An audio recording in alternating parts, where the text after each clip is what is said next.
Hello friends, welcome to my YouTube channel. देखिए, आज जो अभी 13 अक्टूबर को CHSL का जो एग्ज़ाम हुआ है, तो उसकी देखिए थर्ड शिफ्ट की मैं बात कर रहा हूँ यहाँ पे, क्योंकि थर्ड शिफ्ट का एग्ज़ाम आज मेरा भी एग्ज़ाम था। तो जितने भी मैक्सिमम क्वेश्चन मेरे को याद हैं किसी भी सेक्शन के हों, मैंने यहाँ पे स्टार्टिंग GS से की है।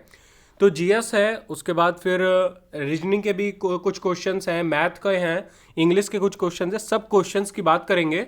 तो देखिए जल्दी से स्टार्ट करते हैं बिना देर किए हुए। देखिए पहला क्वेश्चन यहाँ पे देखिए आया था GS में, who has won the change maker award 2019 by the bill and Melinda Gates foundation. ठीक है, तो ये राजस्थान की हैं पायल जांगीड़, 17 वर्षीय। ठीक है, इनको मिला था यह पुरस्कार। तो ये क्वेश्चन आया हुआ था आज। सेकंड आया था ला लीगा के ब्रांड एम्बेसडर, तो ये रोहित शर्मा। आपको याद होगा मैंने कल ही दिसंबर की जो करंट अफेयर्स की जो वीडियो अपलोड की थी उस पर मैंने कल ही आपको ये क्वेश्चन बताया था उसमें। नेक्स्ट क्वेश्चन की बात करें तो पूछा गया था कि जो तिब्बती न्यू ईयर होता है, न्यू नव वर्ष, ठीक है, तो वो किस समारोह, किस त्योहार के उपलक्ष्य में मनाया जाता है। मतलब कि तिब्बती जो नववर्ष होता है उस नववर्ष पर कौन सा त्योहार मनाया जाता है, तो वो था लोसार फेस्टिवल। ठीक है, नेक्स्ट है आर्टिकल 49 के बारे में पूछा गया था, तो ये रिलेटेड है protection of monuments and places. Next question की बात करें तो देखिए ये भी मैंने कल ही आपको अपनी PDF में जो मैंने दिसंबर वाली करंट अफेयर्स थी वीडियो उसमें भी बताया था कि गांधी नागरिक शिक्षा पुरस्कार शुरू करने वाला देश बन गया है पुर्तगाल। ठीक है, देखिए मैं फिर से आपसे कहूंगा कि जिनका भी आगे आने वाली शिफ्ट में अभी एग्जाम है, आप लोग दिसंबर की वो करंट अफेयर्स वाला वीडियो जरूर देख के जाइएगा। ठीक है, नेक्स्ट क्वेश्चन की बात करें तो अंतरराष्ट्रीय ओलंपिक समिति IOC ने किस भारतीय बैडमिंटन कोच को 2019 coach life time achievement award से सम्मानित किया है, तो ये हैं पुलेला गोपी चंद जी, जिनको सम्मानित किया गया है। और जो फ्रेंड्स आप लोग कहीं इंस्टाग्राम पे हो तो आप लोग मेरा पेज फॉलो कर सकते हो, वहाँ पे मेरे पेज का ये नेम लिखा हुआ है कॉम्पिटिटिव वर्ल्ड 2020, और आपको इसके डिस्क्रिप्शन डायरेक्ट मतलब अकाउंट में पहुँचने के लिए डिस्क्रिप्शन में लिंक मैं अपलोड कर दूंगा। नेक्स्ट क्वेश्चन की मैं बात करूं तो देखिए ये कुछ क्वेश्चन जो इजी भी थे, जैसे है कि 2011 जनगणना के अनुसार सबसे कम आबादी वाला राज्य। अब मैंने इजी क्यों बोल दिया, क्योंकि वहां पे कहीं पे भी गोवा ऑप्शन में नहीं था, कि केवल सिक्किम दे रखा था, बाकी केरल था ऑप्शन में, तमिलनाडु था, तो जिससे आसानी से पिकअप किया जा सकता था ये आंसर कि सिक्किम होगा इसका आंसर। ठीक है, नेक्स्ट क्वेश्चन की बात करें तो ये देखिए एकदम अनएक्सपेक्टेड क्वेश्चन था। ये DASD में ए का विस्तार रूप पूछा गया था, और DASD के बारे में यहाँ पे कुछ भी नहीं बताया गया था कि ये होता क्या है। ठीक है, तो इसका अभी जब मैंने गूगल किया है तो इसका आंसर पता चला है डायरेक्ट एक्सेस स्टोरेज डिवाइस, ये इसका फुल फॉर्म होता है। तो ए का क्वेश्चन पेपर में पूछा गया था, तो उसका आंसर हो जाएगा एक्सेस। ठीक है, नेक्स्ट क्वेश्चन आया था ऑयल ऑफ विट्रॉयल से रिलेटेड था, उसका आंसर सल्फ्यूरिक एसिड है। नेक्स्ट है 2012 से 2016 के बीच विश्व बैंक के मुख्य अर्थशास्त्री कौन थे, तो ये हैं कौशिक बासु जी। ठीक है, ये बने हुए थे 4 साल के लिए 2012 से 2016 के बीच विश्व बैंक के मुख्य अर्थशास्त्री थे। नेक्स्ट क्वेश्चन की बात करें तो किस ग्रह में सल्फ्यूरिक अम्ल के सफेद घने बादल हैं, तो इसका आंसर है शुक्र, वीनस। ठीक है, ग्रह प्लैनेट पूछा गया था वहां पे। एक ये भी देखिए बहुत ही अच्छा क्वेश्चन था, एकदम मतलब नया बोल सकते हैं, मतलब कि जो ज़्यादा बच्चे जिस एक पोर्शन होता है जिसमें ज़्यादा ध्यान नहीं देते हैं कि शैलियों पर, तो ये शैली से क्वेश्चन आया हुआ था कि पंचायतन शैली में निम्नलिखित किस मंदिर का निर्माण मतलब पंचायतन शैली से किया गया है। उसका जो ऑप्शन के अकॉर्डिंग आंसर था वो कोणार्क मंदिर है जो उड़ीसा में है। ठीक है, बाकी ऑप्शन काशी विश्वनाथ मंदिर भी था, बाकी और भी 2 ऑप्शन, वृहदेश्वर मंदिर था ऑप्शन में। ठीक है, तो उसमें कोणार्क मंदिर बिल्कुल सही हो जाएगा। नेक्स्ट क्वेश्चन है राजीव गांधी खेल रत्न पुरस्कार कब से दिया जा रहा है, तो इसका आंसर देखिए वहां पे आप लोग सोचेंगे 1991 और 92 ऐसे क्यों लिख दिया गया है, तो आपके ऑप्शन में भी ऐसे ही ऑप्शन दिए गए थे 91, 92, 92, 90 नहीं 93, 94 और शायद एक 2000, 2001 ऐसे समथिंग करके आंसर दिए गए थे। तो उसमें जो ऑप्शन है 1991 टू 92 ये वाला ऑप्शन बिल्कुल सही हो जाएगा। नेक्स्ट देखिए एक क्वेश्चन आया था कौन सा सही सुमेलित नहीं है, तो देखिए उसमें पूछा गया था IOCL Indian oil corporation limited महारत्न है, BSNL मिनी रत्न है, HAL हिंदुस्तान एरोनॉटिक्स लिमिटेड नवरत्न है, और AAI इसका फुल फॉर्म है एयरपोर्ट अथॉरिटी ऑफ इंडिया, ये नवरत्न है। तो इसमें सही सुलेमित नहीं है वो बताना था। तो इसका देखिए फोर्थ ऑप्शन जो है वो बिल्कुल सही हो जाएगा, बाकी तीन बिल्कुल सही सुलेमित है। लास्ट वाला जो है AAI ये मिनी रत्न है, नवरत्न नहीं है। देखिए बाकी जो क्वेश्चंस है मेरे को जितना याद है मैं अब आपको ऐसे बता देता हूं, बाकी मैं देखिए जल्दी जल्दी मैं भी नोट नहीं कर पाया हूं। ठीक है, एक क्वेश्चन देखिए आपको अच्छे से याद होगा जो बच्चे आज एग्जाम दे के आ रहे हैं। एक पूछा गया था पिरामिड, पिरामिड माउंटेन, ठीक है, जिसमें मतलब कि दो चोटियां होती हैं और समतल जगह होती है, ऐसा कुछ क्वेश्चन एक आया हुआ था। आई थिंक मेरे को जितना भी तक मैंने सर्च किया है मेरे को नंदा देवी उसका आंसर सही लग रहा है, लेकिन इस क्वेश्चन में मेरे को अभी भी कंफ्यूजन बना हुआ है। ठीक है, नंदा देवी के बारे में थोड़ा बहुत मैंने देखा है, तो उसमें ये दो पीक वाला चीज तो दे रखा है उसमें। ठीक है, और एक क्वेश्चन देखिए आया था मुगल वृत्तांत की भाषा, एक ये क्वेश्चन आया था मुगल वृत्तांत की भाषा, ऐसे समथिंग एक क्वेश्चन आया हुआ था। तो उसकी भाषा में भी चार ऑप्शन थे, हिंदी, संस्कृत, फारसी, उर्दू, ये चार ऑप्शन दे रखे थे। तो इसका भी अभी तक मेरे को आंसर आई थिंक मेरे को लगता है फारसी है। ठीक है, कुछ क्वेश्चन हैं जिनके आंसर देखिए मेरे को कंफर्म नहीं है, इसीलिए मैंने उन वहाँ पे मेंशन नहीं किए, इसीलिए मैं यहाँ पे आपको बता दे रहा हूँ। बाकी देखिए एक क्वेश्चन था कि परमाणु द्रव्यमान के बढ़ते क्रम में आवर्त सारणी पूछी गई थी, किसने बनाई थी? परमाणु द्रव्यमान मतलब एटॉमिक वेट के उसमें। ठीक है, तो इसका आंसर वही मेंडलीव है। और नेक्स्ट कहीं मैं बात करूं, एक क्वेश्चन पूछा गया था कि सैन्य शक्ति में भारत का स्थान पूछा गया था, किसी एक पर्टिकुलर रिपोर्ट का नेम दे के उसमें पूछा गया था, उसका आंसर 4th रैंक है। ठीक है, इंडिया का 4th रैंक है उसके अकॉर्डिंग। नेक्स्ट कहीं मैं बात करूं, हाँ पूछा गया था मोतीलाल नेहरू जी ने संविधान का प्रारूप कब दिया था? तो ये 1928 में दिया था। एक क्वेश्चन आया था लाहौर अधिवेशन, लाहौर अधिवेशन ने पूर्ण स्वराज की मांग कब की थी? देखिए भाई इस बार एसएससी ना बहुत थोड़ा डीप चला गया है, उसने सभी ऑप्शन में 1929 ऑप्शन में दे रखा था, केवल आगे की डेट उसने चेंज कर रखी थी, 15 दिसंबर, 16 दिसंबर, 19 दिसंबर, 21 दिसंबर। तो भाई इसका आंसर जो हो जाएगा वो 19 दिसंबर 1929 इसका बिल्कुल सही आंसर हो जाएगा। नेक्स्ट क्वेश्चन की मैं बात करूं तो एक आया था, हाँ एनालॉग कंप्यूटर को डिजाइन किसने किया है? ठीक है, तो भाई इसके तो मेरे को ऑप्शन भी मैं भूल गया हूं, तो अभी इसका मेरे को आंसर भी नहीं पता है, लेकिन एज अ क्वेश्चन मैं आपको बता दे रहा हूं कि एक कंप्यूटर से रिलेटेड भी देखिए क्वेश्चन था कि एनालॉग कंप्यूटर का डिजाइन, ऐसे कुछ रिलेटेड क्वेश्चन था। ठीक है, और एक क्वेश्चन मेरे को बिल्कुल भी याद नहीं है स्मारकों के नाम जो चार ऑप्शन में दिए थे, लेकिन रिलेटेड था, जियो सर्वे ऑफ इंडिया ऐसा समथिंग था कुछ, उसमें चार ऑप्शन दे रखे थे और पूछा गया था कि कौन सा मतलब स्मारक इसके द्वारा चिन्हित किए गए हैं, कौन सा नहीं किया गया था ये पूछा गया था, और तीन तो चिन्हित किए गए थे उनके द्वारा, एक ये भी क्वेश्चन था। तो यहां देखिए मैंने कुल टोटल आपके ऑलमोस्ट, अच्छा हाँ एक तो बहुत सिंपल सा क्वेश्चन ये भी था जो मैंने कल अपनी पीडीएफ में भी करवाया था कि 11th chief minister of Jharkhand, ठीक है, तो ये भी मैंने कल अपनी पीडीएफ में कराया था। अब ये लेकिन इजी भी क्वेश्चन है, तो ये हेमंत सोरेन इसका बिल्कुल सही आंसर हो जाएगा। तो आप भी देखेंगे कि जीएस में जो क्वेश्चंस पूछे गए हैं, कुछ क्वेश्चंस तो देखो एकदम अनएक्सपेक्टेड हैं जो पूछे गए हैं, बाकी कुछ क्वेश्चन ऐसे भी हैं जो बहुत ही ज्यादा इजी हैं, जैसे ये हो गया 11th chief minister of Jharkhand जो अभी नए बने थे, हेमंत सोरेन जी हो गए। और बाकी एक जो बहुत ही इजी में कहीं मैं बात करूं तो 2011 की जनगणना के अनुसार किस राज्य की आबादी सबसे कम थी, ये भी देखिए बहुत ही ज़्यादा इजी है। और मैं कहीं इजी में बात करूं, लाहौर अधिवेशन हो गया, मोतीलाल नेहरू वाला, मतलब ये सब स्टैटिक पोर्शन हो गया। ला लीगा वाला देखिए कल ही मैंने पढ़ाया था, वो भी सब बच्चों का ही सही हो गया होगा, कहीं आप देख के गए होंगे। ठीक है, अब आगे देखिए बात कर लेते हैं थोड़ा रीजनिंग के क्वेश्चंस की। रीजनिंग में देखिए एक इस बार जो अभी तक मतलब कि एक जो बहुत ट्रिकी क्वेश्चन लगा वो ये था, ये आया था क्वेश्चन, नॉलेज दिया था, ठीक है, नॉलेज, ठीक है, और इसकी इन्होंने कोडिंग की थी ऐसे DEEGKLNOW,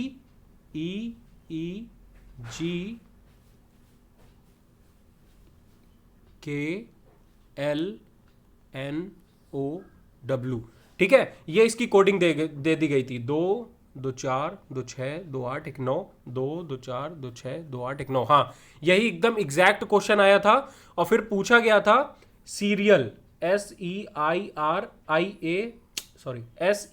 SERIAL, सीरियल, इसका पूछा गया था क्या होगा आंसर।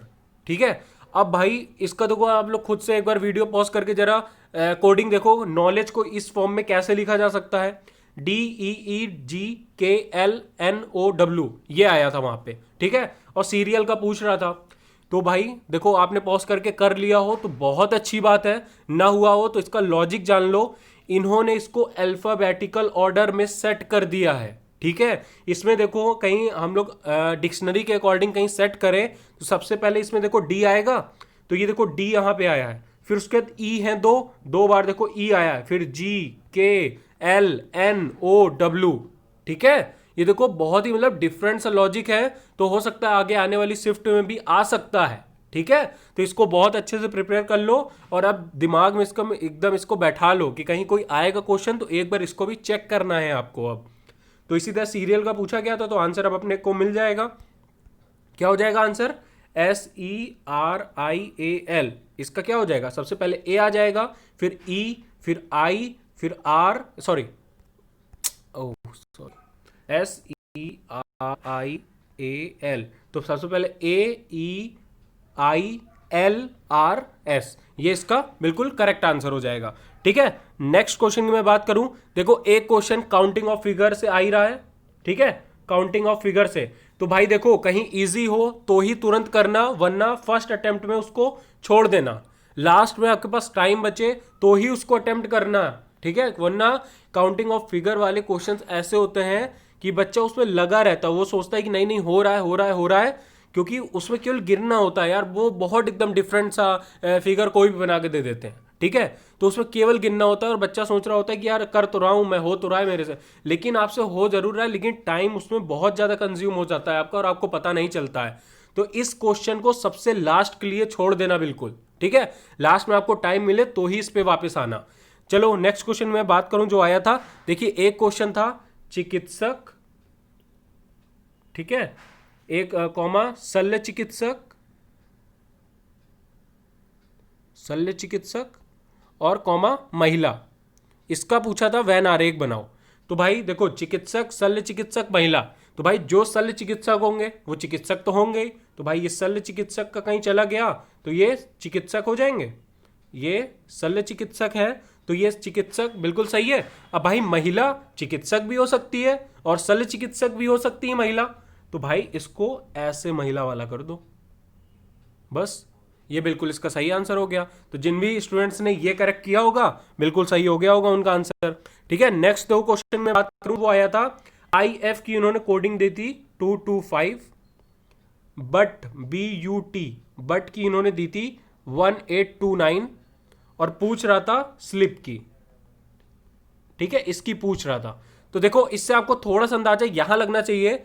देखो I क्या होता है 9, F क्या होता है 6, तो भाई 9 6 15 15 होता है एडिशन, और यहां पे क्या 15 का स्क्वायर नहीं दिया है 225। अब यही सेम लॉजिक कहीं इस वाले में फिट बैठ जाए तो हम इसका आंसर तुरंत निकाल सकते हैं। देखो एक बार करके, बट B का 2 हो गया, U का 21 हो गया, T का 20 हो गया, तो एडिशन कितना हो गया 43, 43 का स्क्वायर 3 3 का 9, 4 3 12 दूनी 24, हासिल लगा 2, 4 चौको 16 2 18,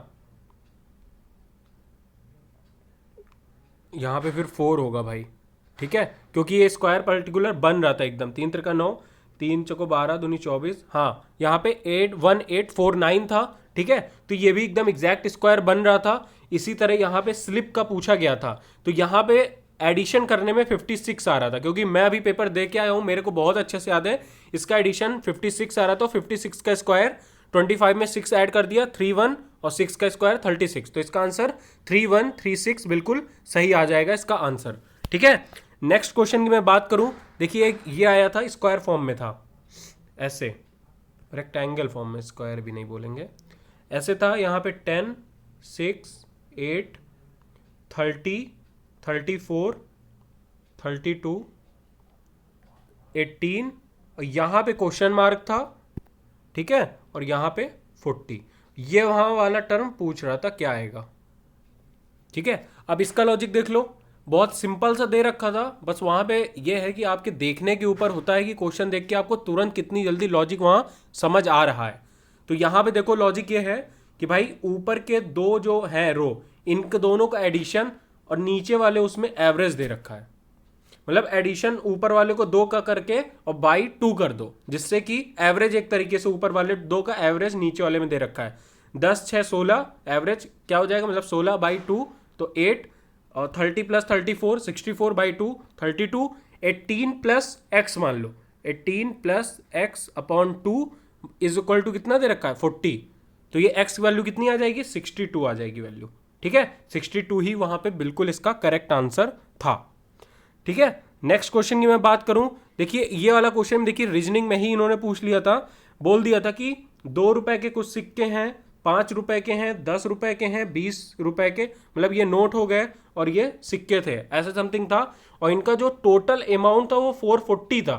और इन्होंने बोल दिया था ये जितने भी मतलब नोट हैं ये सारे इक्वल हैं, मतलब 20 के भी उतने ही नोट हैं, 10 के भी उतने ही नोट हैं, 5 के भी उतने ही नोट हैं, 2 के भी उतने ही नोट हैं, और उन सबका जो एडिशन आ रहा था वो 740 रुपीज़ था।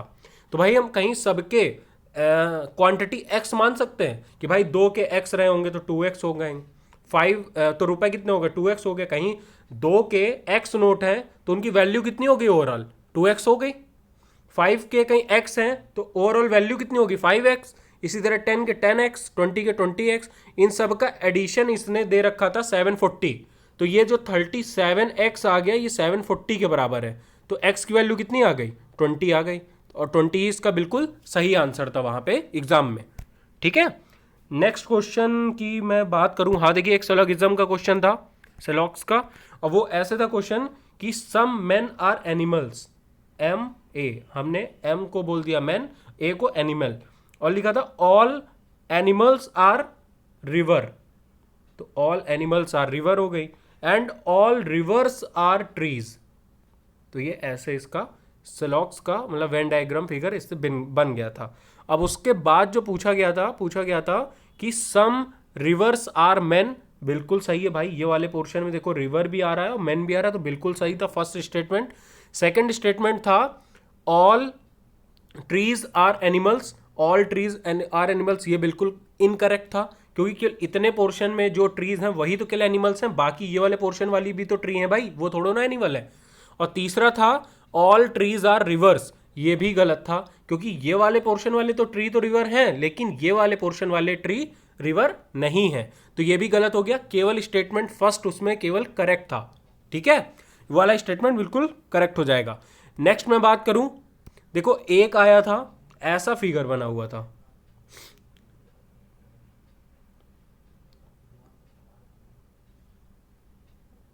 ऐसे फिगर बना हुआ था,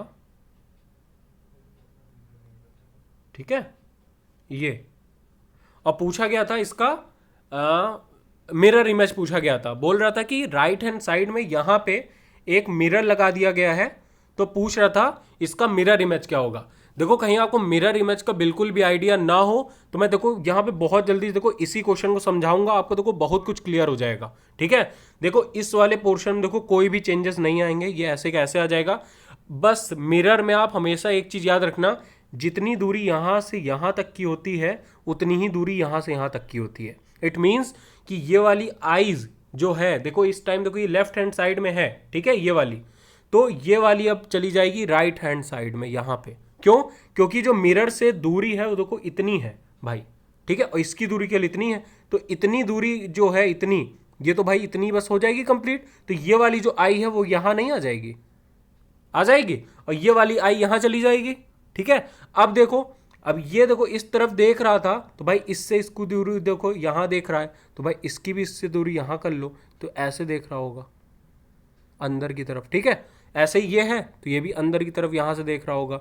अब जो मेन खेल था भाई वो था नोज में, नोज का देखो अब यहां से यहां तक की दूरी देखो थोड़ा पास पड़ रहा है, मतलब कहीं हम सीधी एक लाइन कहीं खींचे ऐसे, तो इससे देखो ये देखो बेंड है थोड़ा, तो ये थोड़ा पास पड़ रहा है, तो भाई इधर भी ये देखो फिर थोड़ा पास पड़ना चाहिए, मतलब इट्स लाइक कि ये ऐसे थोड़ा बेंड हो जाएगा।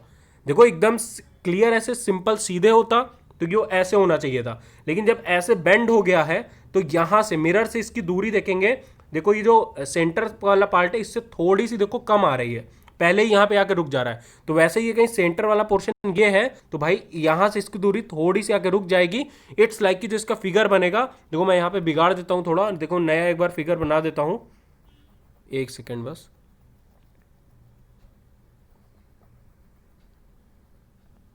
देखो ये ऐसे बन जाएगा, ये आईज आ जाएंगी, ठीक है, तो अंदर की तरफ देख रही होंगी ऐसे अंदर की तरफ, और जो नोज है वो ऐसे तिरछी आके ऐसे उसमें कर देंगे जैसे उसमें दे रखा था, और ये वैसे रहेगा। तो ये इसकी मिरर इमेज ऐसे बन जाएगी।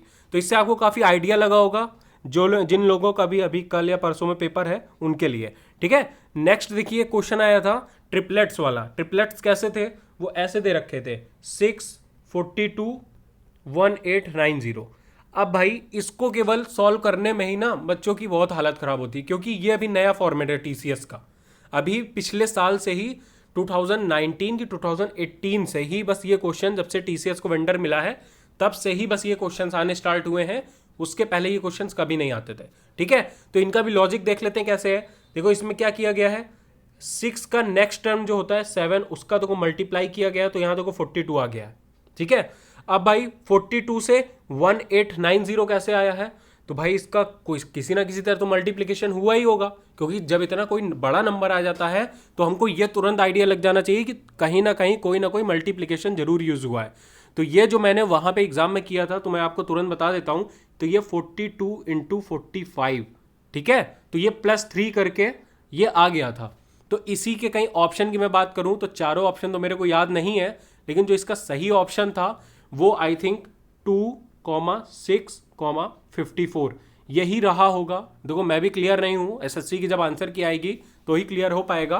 क्योंकि क्यों मेरे को ऑप्शन लग रहा है, देखो 2 इसका कंजेक्टिव नंबर 3, ठीक है, मतलब इन लोग का कंजेक्टिव नंबर का मल्टीप्लीकेशन 6, तो ये देखो 6 आ गया।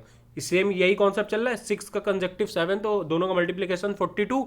नेक्स्ट 42 में +3 किया गया था, 45 आया था, फिर दोनों का मल्टीप्लाई किया गया था, तो 6 में +3 किया 9 आ गया, और 9 और 6 का मल्टीप्लीकेशन 54। तो सेम उसी लॉजिक से ये चीज भी फॉलो हो रही थी, तो इसीलिए मैंने देखो यही टिक किया है, तो यही मेरे को याद था तो मैंने आपको बता दिया ये लॉजिक, ठीक है। नेक्स्ट मैं क्वेश्चन की बात करूं तो हाँ देखो एक ये भी बहुत अच्छा क्वेश्चन था। ये थोड़ा सा मतलब बैंकिंग पैटर्न में पहले जो क्वेश्चन आते थे उस पैटर्न में, मतलब ये क्वेश्चन एसएससी बहुत रेयर ही पूछता था, लेकिन इस बार अभी पूछ लिया उसने। चलिए एक बार बात कर लेते हैं जल्दी से। देखो इस टाइप का क्वेश्चन था, जल्दी से देख लेते हैं यार, आप लोग का भी सबका प्रॉफिट हो जाए यार, कहीं इसी तरह सेम लॉजिक में कोई क्वेश्चन मिल जाए आपको तो। देखो इसमें पहले वाले में ये वाला पोर्शन रंगा हुआ था, ठीक है, ये वाला केवल। नेक्स्ट वाले में ये वाला रंग दिया था इन्होंने, ठीक है, नेक्स्ट वाले में फिर ये वाला रंग दिया था,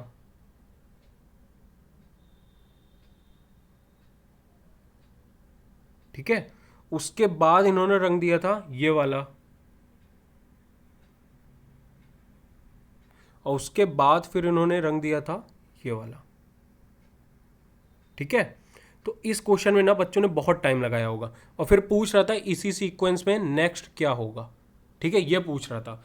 अब आप भी देखो इसका स्क्रीनशॉट लेके खुद से ट्राई करना, ठीक है, बिल्कुल ट्राई करना। आप यहीं पे एकदम आगे बढ़ा दो यार, ये वाला क्वेश्चन का आप सोल्यूशन देखो ही नहीं, ठीक है, ट्राई करना, ना हो जब तो आगे इसका सोल्यूशन देखना। तो देखो इसका सोल्यूशन है कैसे भाई, इन्होंने क्या किया है, पहले तो यहाँ पे था, यहाँ नेक्स्ट में आ गया, तो भाई हमको समझ में आ गया कि +1 करके यहाँ आ गया, ठीक, कोई दिक्कत नहीं। फिर भाई यहाँ जैसे ही देखा तो ये हमको लगा कि अपोजिट आ गया है, यहीं पे तो आ गया अपोजिट, मतलब मैं आपको बेसिक सा बता रहा हूँ जो मैंने वहाँ पे किया था। तो भाई मेरे को लगा ये लॉजिक यहाँ मतलब कि अपोजिट आ गया, मैंने कहा ठीक है।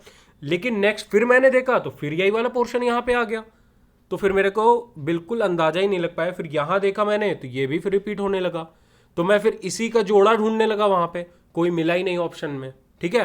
तो फिर मैंने एक और लॉजिक देखा जो बहुत सही सटीक बैठ रहा था, वो ये था कि यहाँ जो आगे जो बढ़ रहा है, जैसे इसमें देखो +1 कर दिया गया है, ठीक है, +1 खाने में मतलब अगले ही खाने में भर दिया गया है। उसके बाद दो कितना गैप है, 1 2 2 का गैप है।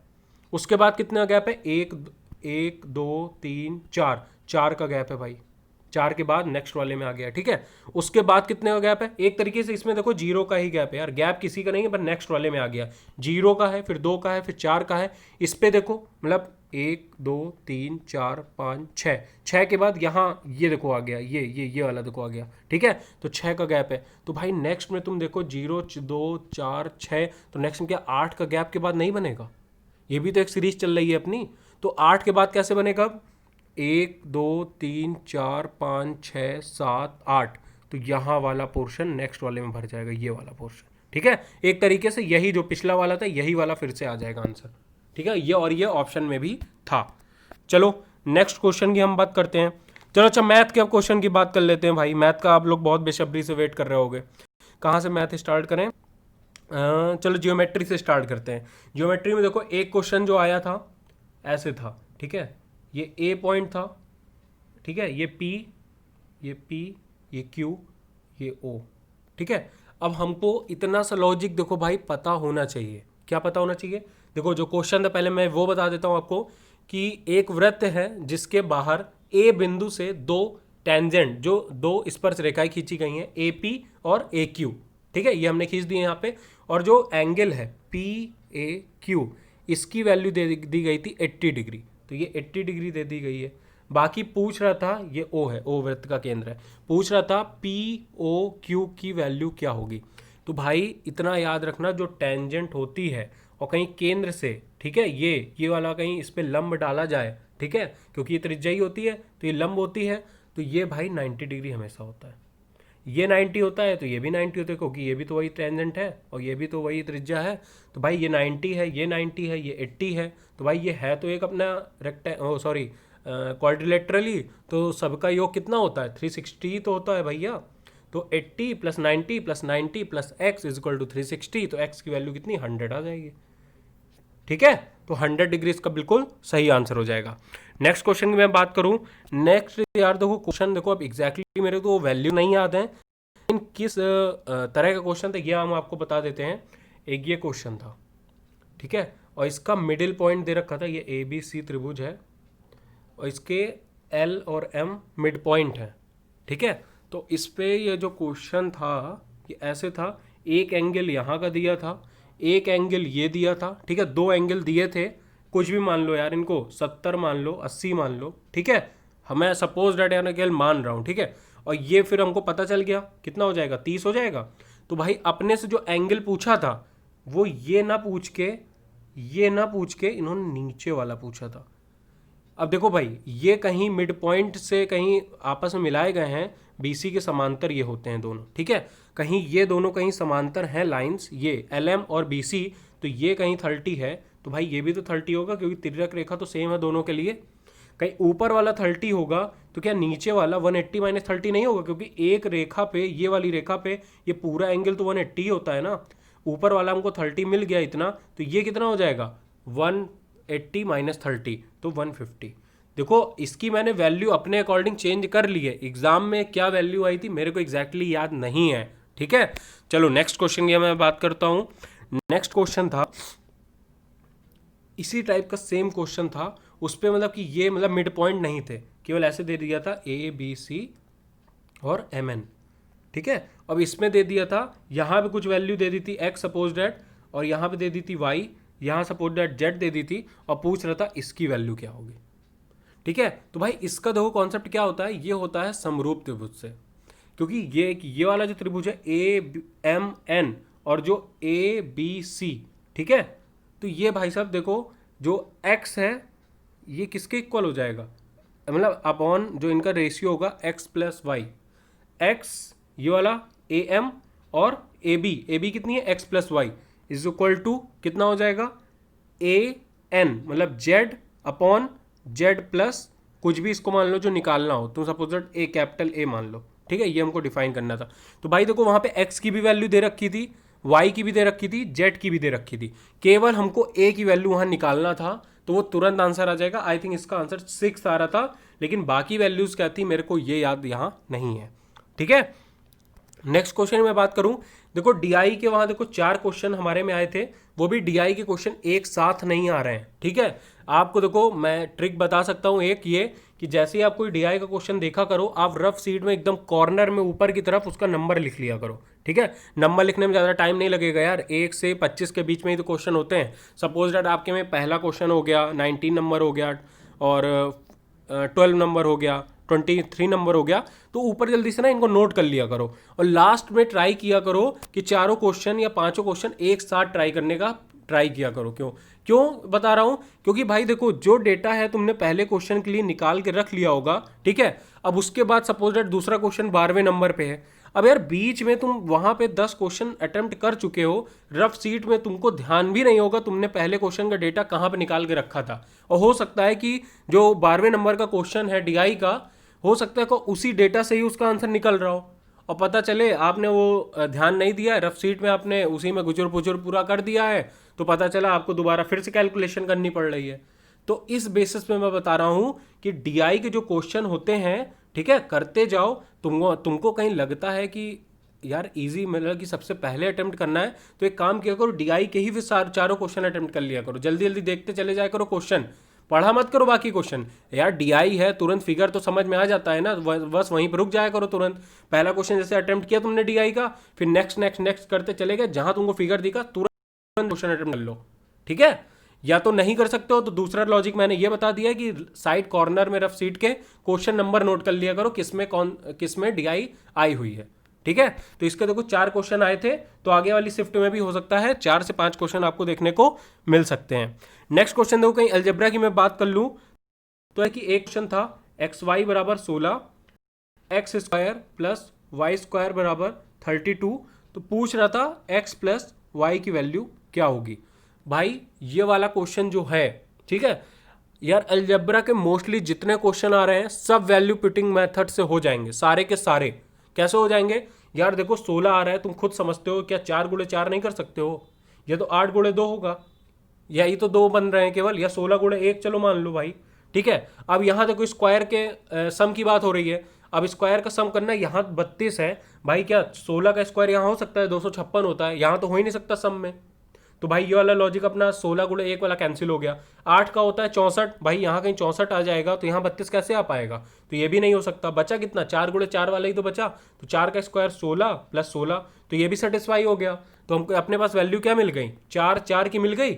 अब भाई लेकिन एक चीज़ देखो, यहाँ क्या -4 और -4 का होल स्क्वायर -4 का होल स्क्वायर एडिशन करें, क्या नहीं से फिट बैठ रहा है? ये भी तो फिट बैठ रहा है, इसीलिए ऑप्शन में आज +-8 दोनों दिया था। इसका आंसर +-8 है, ठीक है, बिल्कुल सही है इसका आंसर +-8।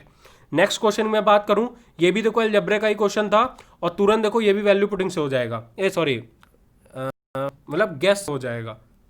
x प्लस वाई, हाँ यार वही वैल्यू पुटिंग सही, x प्लस वाई बराबर 10 दिया था, और एक्स वाई का लिखा था वहाँ 3/7 = 9 था, तो वहाँ वैल्यू पूछ रहा था x³ प्लस y³ की वैल्यू क्या होगी, ये क्वेश्चन था, ठीक है। तो इस पे देख लो भाई, सबसे पहले तो एक्स वाई की वैल्यू कितनी है पहले तो ये पता करो, क्योंकि एक्स वाई का 3/7 9 दिया है, तो एक्स वाई की वैल्यू कितनी हो जाएगी? एक्स वाई की वैल्यू क्या 21 नहीं हो जाएगी? क्यों भाई, ये 7 इधर चला जाएगा और 3 में आ जाएगा, ठीक है, तो क्या ये 21 नहीं हो गया? 21 हो गया, और हमको पता चल गया एक्स वाई बराबर 21 है। अब 21 कैसे आ सकता है भाई एक्स वाई से? कि 7 और 3 केवल एक ही तो है भाई, या 21 × 1 होगा, यही दो लॉजिक है। लेकिन जब 21, फिर भाई हमको एडिशन भी दोनों का चाहिए, तो 21 वाला नहीं ले सकते, क्योंकि एडिशन 10 से ऊपर नहीं होना चाहिए। तो यहाँ हमको 7 और 3 मिल गया है, तो 7 और 3 यहाँ पे देख लेंगे पुट करा के, ये भी सेटिस्फाई कर रहा है 7 और 3। तो भाई बस 7 का क्यूब 343 और 3 का क्यूब 27, तो ये आंसर कितना हो गया? 360 नहीं 4 है यहाँ पे ना, 370 इसका आंसर हो जाएगा, 370 इसका आंसर हो गया, बिल्कुल सही, ठीक है। नेक्स्ट क्वेश्चन की कहीं मैं बात करूं, और कौन कौन से क्वेश्चन आए थे। हाँ देखो, एक क्वेश्चन था 9 से डिविजिबिलिटी का, 9 से डिविजिबिलिटी। अब सपोज ऐसे उन्होंने, देखो एग्जैक्ट वैल्यू मेरे को नहीं याद है, ठीक है, उन्होंने दे दिया 4 5 2 1 y 7 6 2, ठीक है, ऐसा उन्होंने दे दिया, और पूछा y की वैल्यू क्या होगी, कहीं ये नंबर पूरा 9 से डिविजिबल है। तो 9 का डिविजिबिलिटी रूल क्या होता है? 9 का डिविजिबिलिटी रूल होता है जितने भी यहाँ नंबर दिए हैं उनका सम करते जाओ, और सम होगा वो 9 से डिविजिबल जरूर होगा, ठीक है। तो यहाँ सम करने का सबसे अच्छा तरीका होता है कि भाई जिनका सम 9 हो रहा हो उनको पहले से काट दो। जैसे 5 4 9 हो रहा है, इनको काट दिया, 7 2 9 हो रहा है, इनको पूरा काट दिया, 6 2 8 1 9 ये पूरा हो रहा है, काट दिया। अब भाई यहाँ y के 2 मान संभव होंगे, 0 भी हो सकता है 9 भी हो सकता है, ठीक है।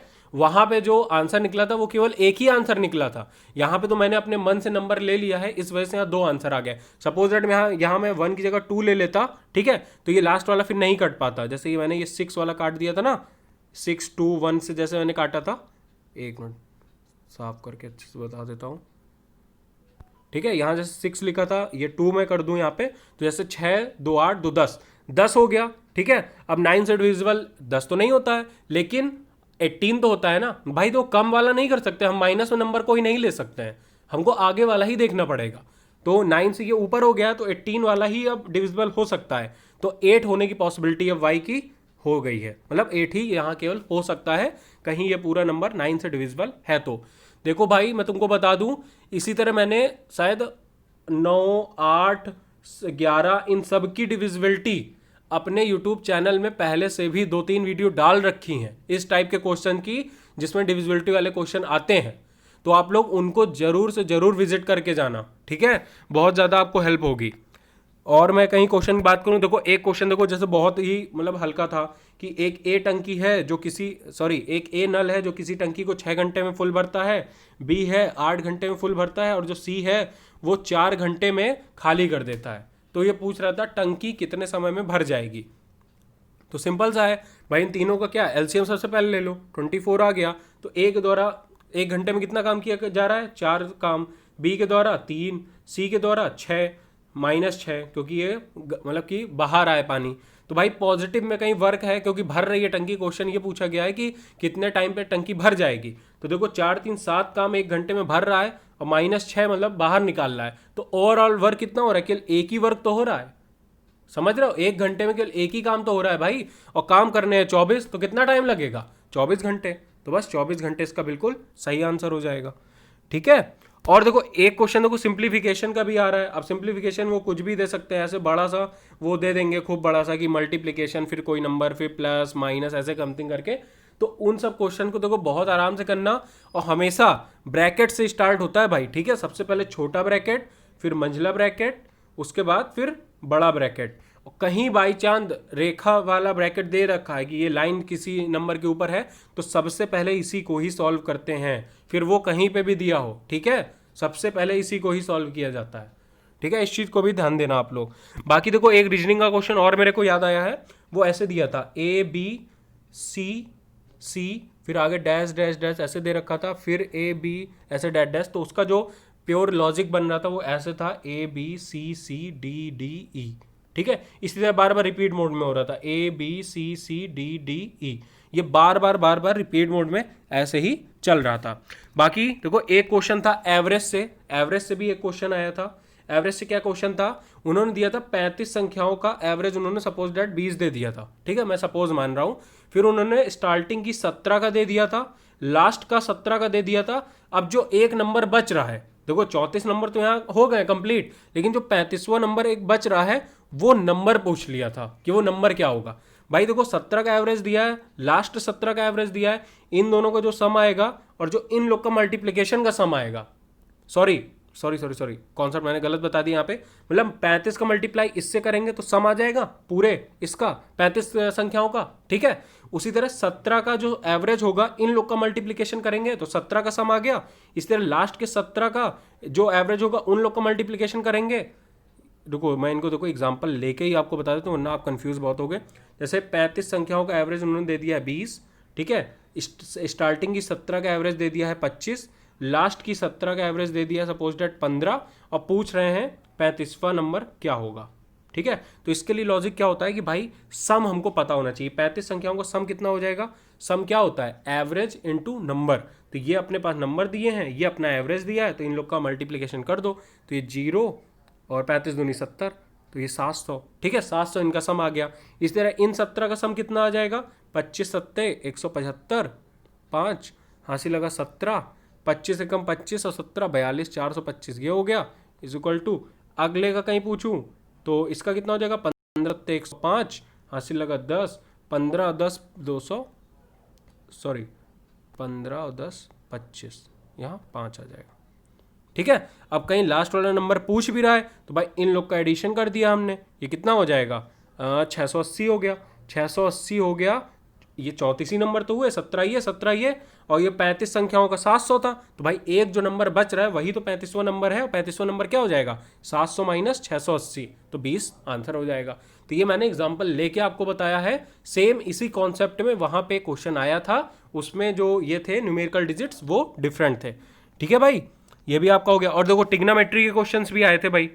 टिग्नोमेट्री के क्या क्या क्वेश्चन थे देख लेते हैं। टिग्नोमेट्री का पहला क्वेश्चन था sine x minus cos x बराबर 0 दे रखा था, पूछ रहा था sine cube x minus cos cube x की वैल्यू क्या होगी। ये सबसे पहले क्वेश्चन था। तो इसी में देखो साइन एक्स बराबर कॉस एक्स हो जाएगा, इसको इधर लेके जाएंगे राइट हैंड साइड, और फिर कहीं हम कॉस एक्स को वापस यहाँ ले आए अपॉन में, तो tan x बराबर 1 हो जाएगा। तो x की वैल्यू कितनी 45 डिग्री आ गई, 45 डिग्री आ गई। 45 डिग्री में हमको पता है साइन और कॉस की सेम वैल्यू होती है, तो भाई जब सेम वैल्यू होती है तो क्यूब क्यूब क्या पोर्शन कट नहीं जाएगा भाई। Sine cube 45 minus cos cube 45, भाई 45 डिग्री की दोनों की वैल्यू एकदम सेम होती है, तो भाई ये दोनों मतलब कट क्या जाएगा, मतलब घट जाएंगे आपस में, तो 0 आंसर आ जाएगा इसका। ठीक है, तो 0 इसका बिल्कुल सही आंसर आ जाएगा। नेक्स्ट क्वेश्चन एक आया था अपना, एक क्वेश्चन था अपने पास ऐसे था, cot x upon 1 plus cosec x plus cosec x upon 1 plus cot x. Sorry ये भी गलत हो गया यार, यहाँ 1 प्लस था, ये 1 प्लस था, और यहाँ पे केवल कॉट एक्स था। मतलब जो चीज़ यहाँ पे न्यूमरेटर में है वो यहाँ पे डिनोमिनेटर में है, न्यूमरेटर डिनोमिनेटर, हाँ ठीक है। ये कॉट एक्स, इसको सॉल्व करके आपको बताना था। तो भाई इसका देखो सबसे सिंपल सा होता है, तुरंत क्या लेना है एलसीएम। तो ये cot x 1 plus cosec x आ जाएगा। ठीक है, ऊपर क्या आ जाएगा cot square x plus 1 plus cosec square x plus 2 cosec x. मैंने एक बार देखिए खोल दिया है, ठीक है, मैंने एक स्टेप देखिए कम कर दिया है, क्योंकि यहाँ बन जाएगा 1 प्लस कॉसेक एक्स का होल स्क्वायर। तो ये क्या हो जाएगा 1 plus cosec square x plus 2 cosec x. ठीक है, और फर्स्ट वाला टर्म क्या है कॉट स्क्वायर एक्स। अब हमको पता है 1 प्लस कॉट स्क्वायर एक्स बराबर कॉसेक स्क्वायर एक्स होता है। ठीक है, तो क्या इतने पोर्शन को हम कॉसेक स्क्वायर एक्स से नहीं रिप्लेस कर सकते हैं? बिल्कुल कर सकते हैं। तो नेक्स्ट अपने पास इक्वेशन क्या बन जाएगी, बन जाएगी कॉसेक स्क्वायर एक्स। तो अब ये अपने पास 2 कॉसेक स्क्वायर एक्स हो गए, क्योंकि एक अपना होल स्क्वायर से भी मिला था। तो 2 cosec square x plus 2 cosec x upon cot x 1 plus cosec x, यही तो हो गया। अब भाई यहां से हम कहीं ऊपर कहीं कॉसेक एक्स कहीं कॉमन ले लें, 2 कॉसेक एक्स कॉमन ले लें, तो क्या 1 प्लस इससे कॉसेक एक्स नहीं बचेगा, केवल कॉसेक एक्स यही तो बचेगा।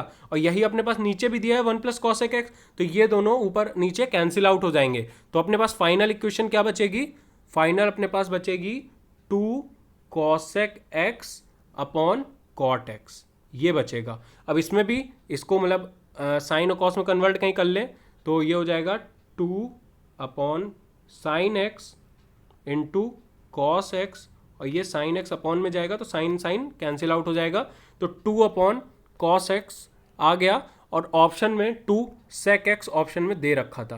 तो ये जो 2 अपॉन कॉस एक्स होता है यही 2 सेक एक्स होता है, क्योंकि 1 upon cos x is equal to sec x. तो यही इसका बिल्कुल करेक्ट आंसर हो जाएगा 2 सेक एक्स, ये बिल्कुल करेक्ट आंसर हो जाएगा। तो देखिए मैंने यहाँ पे आपके कितने बहुत मैक्सिमम क्वेश्चंस करा दिए हैं। अभी भी मैं देख रहा हूँ, अच्छा हाँ एक रेल का क्वेश्चन था, देखिए ये भी मिल गया, बहुत अच्छी बात है। आया था 72 किलोमीटर प्रति घंटे की रफ्तार से एक ट्रेन चल रही है जो 36 सेकंड में एक पुल को पार कर जाती है। ठीक है, पुल को पार कर जाती है, तो रेलगाड़ी की लंबाई बताओ, एल रेलगाड़ी की लंबाई बताओ। देखो इस क्वेश्चन में भाई समझने वाली बात केवल इतनी सी है कि दोनों की जो यूनिट है वो सेम होनी चाहिए। जब इन्होंने सेकंड में दिया है कि सेकंड में क्रॉस कर रहा है, तो ये किलोमीटर प्रति घंटे में रफ्तार नहीं हो सकती फिर। ठीक है, इसको आपको चेंज करना पड़ेगा। अब चेंज करना पड़ेगा, और फॉर्मूला के लिए एक होता है चाल बराबर दूरी बटे समय। ठीक है, स्पीड बराबर डिस्टेंस अपॉन टाइम, केवल इसी का यूज होता है इन सब क्वेश्चन में, और किसी का नहीं यूज होता है। तो स्पीड कितनी हो गई अपनी, स्पीड हो गई 72 इंटू इसको मीटर पर सेकंड में जब चेंज करेंगे तो 5/18 से मल्टीप्लाई कराते हैं। ठीक है, इज इक्वल टू कितना हो जाएगा डिस्टेंस, डिस्टेंस कितनी है भाई, पुल जो होता है और जो कभी मैन होता है इन सबको हमेशा नेग्लेक्ट मान के चलते हैं। कंपैरिजन में, उस केस में केवल रेलगाड़ी अपनी लंबाई को ही क्रॉस करती है, ठीक है। तो इसको एल मान लेंगे रेलगाड़ी की लंबाई, और कितने सेकंड में क्रॉस कर रही है, 36 सेकंड में। बस इसको सॉल्व करना है, एल की वैल्यू निकालनी है। तो 18, 2 और ये 5 दूनी 10, 720 आंसर आ जाएगा, 720 मीटर, ठीक है। ये इसका बिल्कुल करेक्ट आंसर हो जाएगा। बस यार बाकी देखो यार, जितने क्वेश्चन मेरे को मैक्सिमम याद थे, एक क्वेश्चन देखो मेरे को एग्जैक्टली नहीं याद है, लेकिन उससे भी एक क्वेश्चन आया था ब्लड रिलेशन से, ठीक है। तो उस टॉपिक को भी एक बार रिवाइज ज़रूर कर लेना। ब्लड रिलेशन से एक क्वेश्चन आया था, उसको रिवाइज कर लेना बहुत अच्छे से, ठीक है। बाकी और कहीं मैं बात करूँ, अच्छा चलो, इंग्लिश के 2-4 क्वेश्चन थे यार जो मेरे को याद है, वो जल्दी से बता देता हूँ। एक आया था RIND, ठीक है, राइंड, इसका सिनोनिम आया था भाई। इसका मीनिंग मेरे को भी, और मैंने अभी तक इसको चेक भी नहीं किया, ठीक है, इसको मेरे को नहीं पता है। और नेक्स्ट है, देखिए एक आया था नरेशन, नरेशन का एक क्वेश्चन आया था, वो भी जो हमारे में आया था वो एक्सक्लेम्ड वाला आया था। तो इट्स लाइक कि आप लोग जितने भी सेंटेंसेस होते हैं उन सभी के नरेशन एक बार रिवाइज ज़रूर कर लेना, ठीक है। हमारे में एक्सक्लेम्ड वाला आया था, वो भी सरप्राइज से रिलेटेड, ठीक है। Surprise, surprise, sad, alas, Joy, जो वाले नहीं होते हैं एक्सक्लेम जिनमें लगता है, उससे रिलेटेड एक आया था। और एक्टिव पैसिव जो आया था, एक्टिव पैसिव जो आया था वो आया था मिक्स्ड क्लॉज में। इट्स लाइक कि जैसे सिंपल कोई सेंटेंस नहीं दिया था, मिक्स क्लॉज मतलब बीच में जैसे इफ लग जाता है, व्हेन लग जाता है, अनलेस लग जाता है, उस फॉर्म में दिया गया था एक्टिव पैसिव का, ठीक है। और एक क्वेश्चन था lasting for very short time, very short time, ठीक है। तो इसका पूछा गया था वन वर्ड सब्सटीट्यूशन। तो इसका भी आप लोग देख लेना, अभी तक मैंने इसका आंसर मैंने चेक नहीं किया, देखो अपना बता दूंगा, कोई मतलब नहीं है कि आप तक गलत पहुंच जाए, बाकी मैंने भी चेक नहीं किया इसका आंसर। बाकी क्या क्या क्वेश्चन थे ये मैं आपको बता दूं, 5 क्वेश्चन देखिए क्लोज टेस्ट के थे, ठीक है। 2 क्वेश्चन वन वर्ड सब्सटीट्यूशन के थे, 2 क्वेश्चन फिलर्स के थे, 2 से 3 क्वेश्चन शायद आई थिंक ईडियम्स के थे, और ग्रामेटिकल एरर के 2 क्वेश्चन थे, और एक एंटोनिम आया था मेट्रोपॉलिटन का, मेट्रोपॉलिटन वर्ल्ड था, उसका एंटोनिम पूछा गया था, वो भी आया था। और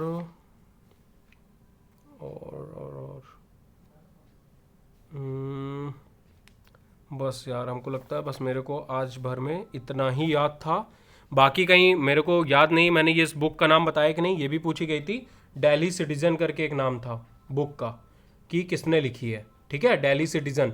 तो जो दिल्ली की जो पूर्व मुख्यमंत्री थी शीला दीक्षित जी, उनकी ये पुस्तक थी जो पूछी गई थी, ठीक है, दिल्ली सिटीजन।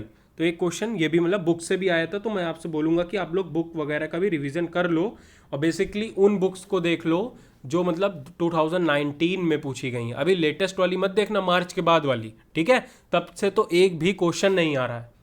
तो वो मैंने मैक्सिमम जितने भी क्वेश्चन थे, आई थिंक मेरे को लगता है ऑलमोस्ट 50+ क्वेश्चंस मैंने आपको करा दिए, जो आज के केवल और केवल 3rd शिफ्ट में आए थे, क्योंकि मैं खुद गया था एग्जाम देने, तो ठीक है, मैक्सिमम मेरे को जितने भी क्वेश्चन याद रहा मैंने आपको सब करा दिए हैं, मोस्टली क्वेश्चंस के लॉजिक बता दिए हैं।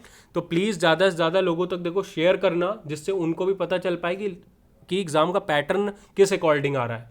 बाकी आपको लगता हो कि और भी क्वेश्चन है और आप भी आज की शिफ्ट में एग्जाम दे के आए हो, तीसरी शिफ्ट में, तो कमेंट बॉक्स में ज़रूर कमेंट करके क्वेश्चन कहीं आपको याद हो तो उन क्वेश्चन को ज़रूर कमेंट बॉक्स में कमेंट करके बताना। बाकी दोस्तों के साथ शेयर ज़रूर करना यार, और शेयर करो, सब्सक्राइब कर दो चैनल को यार, ज़्यादा से ज़्यादा लाइक कर दो वीडियो को, कहीं आपको पसंद आया हो तो। तब तक के लिए अब अलविदा, विदा विदा। नेक्स्ट वीडियो में फिर से मुलाकात होगी।